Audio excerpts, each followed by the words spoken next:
So in the first house, you have Sagittarius IC, and this is indicating the energies which are going to be affecting your physical appearance and your body language, how you are projecting yourself to others, your personality, and just how you are being received by others in general. Physical body, your actual physical body. So with Sagittarius in there, it's indicating that you're requiring quite a bit of freedom of self-expression, and you may be feeling quite restless in your body, and you want to move your body, you want to get out, you want to start exploring. Sagittarius is quite an adventurous sign, so you may feel, you are a Leo, so you're going to be, you are quite bold and outgoing in any case, but it's going to be highlighted at this time. When it comes to how you project yourself, you're going to come across as freedom-loving, independent, curious, adventurous, and all of those things. You may want to start a new physical regime of some kind. You may just be wanting to shift things a bit, get out and about. And it could also be the way you are projecting yourself. Just bear in mind that with Sagittarius, they say what they think, whether it hurts somebody or not. Often they put their foot in their mouth. So just monitor that. By all means, harness the wonderful, lovely outgoing energies of Sagittarius, and bring that into your life. Just be aware that how you speak out, maybe just temper your words a little bit, and harness all the lovely qualities of Sagittarius, which is they love going out, they're enjoying themselves, they're sporty, they're outgoing, it's very social, definitely the most social sign of the zodiac. So just be aware that sometimes they can actually just say what they think and not actually ponder the circumstances too much. Then in the second house, you have Taurus. This is a very grounded, earthy sign, and it's a good sign to be having in your second house, which is the house of money, your self-worth, your values, and your ownership, whatever you might be owning. It's something that you want to purchase, your property, your land, and it can also be just possessions in general, whatever is beautiful to you and you desire it. That all falls under the second house. So it's income, your money. So you may want to just be thinking a bit about your current situation and your money, how it's coming in, how you are actually squirreling it away. Are you putting it in savings? Are you going to, create a stable foundation? Because Taurians are superior at that. They really are. They work hard. And they gather their money, but they make sure that they've got money put aside for a rainy day. They like balance, they like stability, they don't like a lot of change. And in fact, being a Leo, you won't like change too much either. So make sure that your all those areas I've mentioned, your money coming in, your income, your values, and your self-worth is harnessing the best of Taurus, which is earthy, grounded, and balanced, and something put away for a rainy day. And they also love luxuries. Now, you also like luxuries, so just be careful when it comes to purchases and things that you don't go overboard. This is about creating financial stability and feeling that your values are, you've got your values, they're grounded, they're stable, and that they're working for you. Then in the third house, you have Virgo. I analyze. This is another earth sign, and it's ruled by Mercury as well. So third house is all to do with communication of all kinds, and that can be verbal, written, it can be contracts, it can be social media, what you're posting, all forms of communication, including body language. It's also siblings, your siblings within your family, communication with them, and it's also short journeys, small trips. So it's a very detailed sign. They sift, they weigh things up, they look at everything in great detail.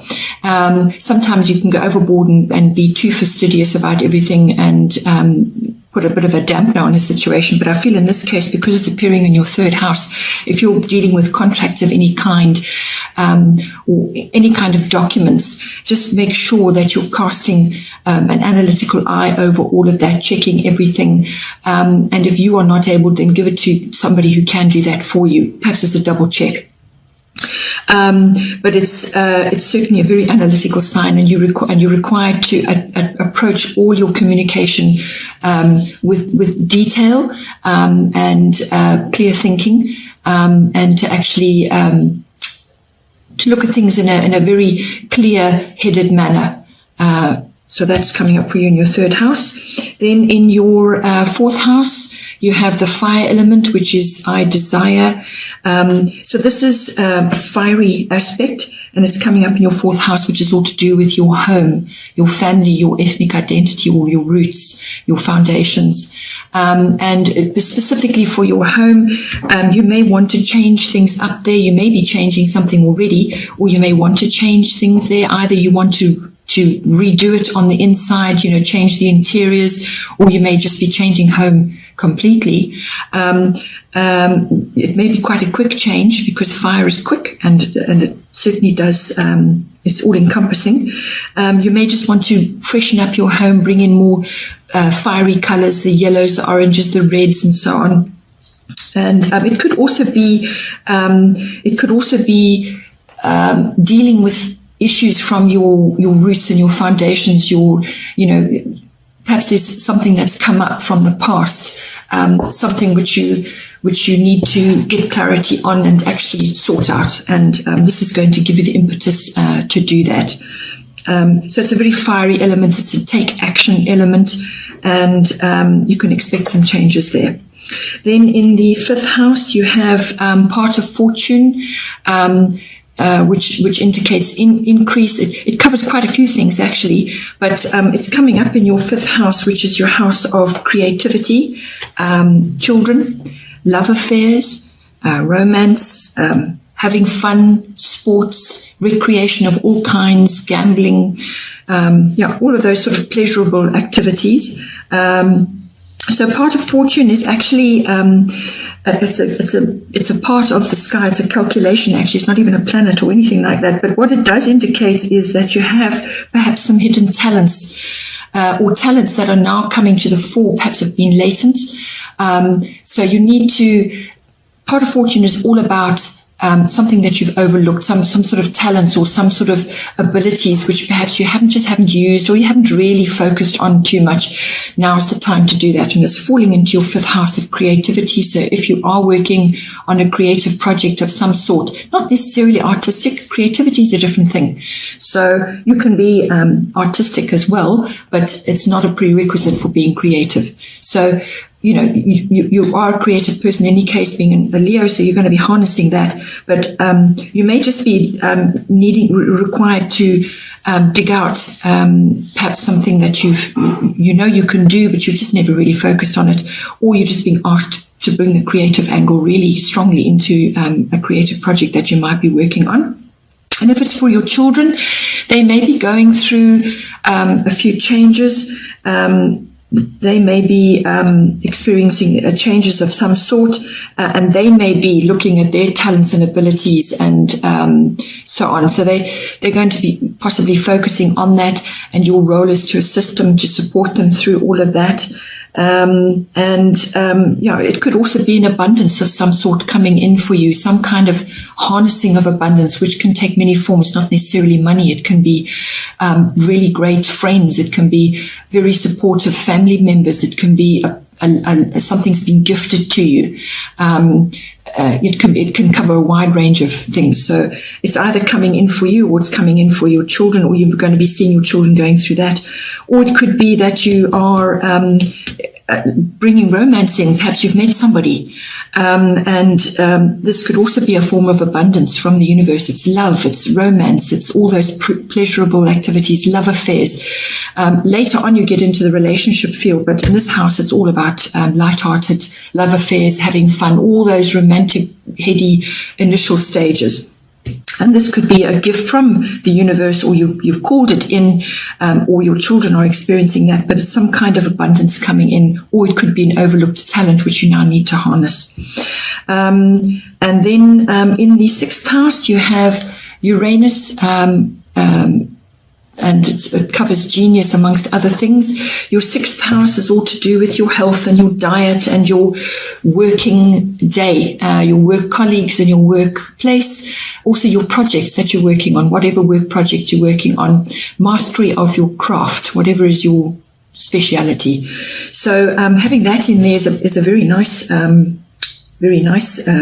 aspect to bring in if you're harnessing the positive aspects of Uranus, which is obviously the genius within, harnessing any genius abilities, which may tie in with this overlooked talent of some sort that you may have.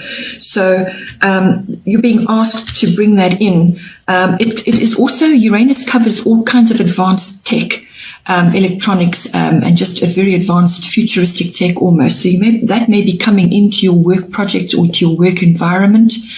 You could even be meeting Uranus type people. They're they're very changeable, very quick thinking, but they're long-term, they're visionary people. So you may have somebody like that in your environment, or you may be experiencing a lot of change, very quick, sudden upheavals in your work environment. And that is also going to create change. So from that will come something better, but those initial stages may feel a bit wobbly for you. But you may just be also having to tackle some kind of project which involves more advanced tech than what you are used to. It could even just be a massive phone upgrade, but when it falls in your 6th house, it's to do with your work colleagues and your workplace and your work projects. It's also to do with health and diet. So you may go through a bit of an upheaval, some kind of upset to do with your health. It's very quick. This Uranus strikes like lightning. So you can be doing something 1 minute and the next minute everything's changed. So it also covers the circulatory system, your nervous system, and so on. So if you are overdoing it in the work environment and you're starting to feel frayed around the edges, you may have a sudden shift of some sort, or be compelled to make a very quick, swift change through circumstances. So, examine, look after your health, look at your diet, be fastidious about what you're doing. And if you have to do research on that and actually take to the internet to find working solutions for you, we are all different, we're all unique. So you may want to look at that. It also covers the house of pets as well. So you could be having a few changes to do with pets there as well. Then we have the 7th house, which is Pisces, I believe. This is the house of partnerships of all kinds, whether it's personal one-on-one, committed relationship between yourself and a partner, or it could be a business partner. It covers all of that. And this is the deeper relationship. So the 5th house covers love affairs, which is the initial stage, and then you move to the actual deeper relationship, committed relationship between two people. So you could be having a bit of a crisis of faith, or you could be asked to have faith.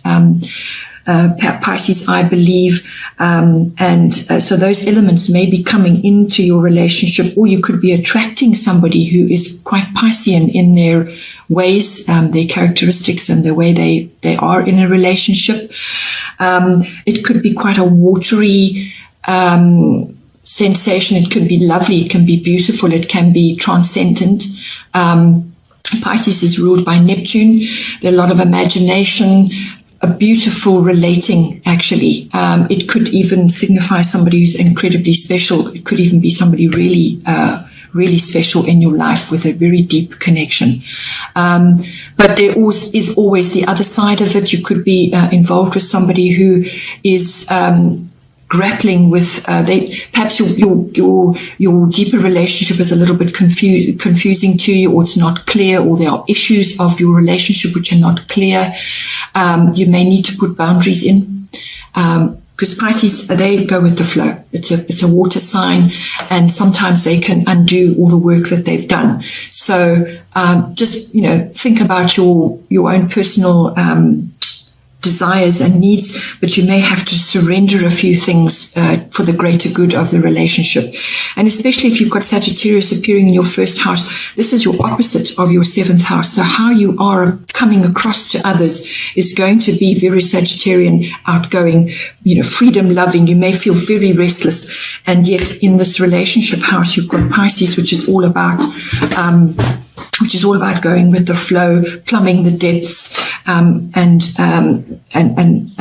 looking and examining your part in the relationship. Where can you make compromise?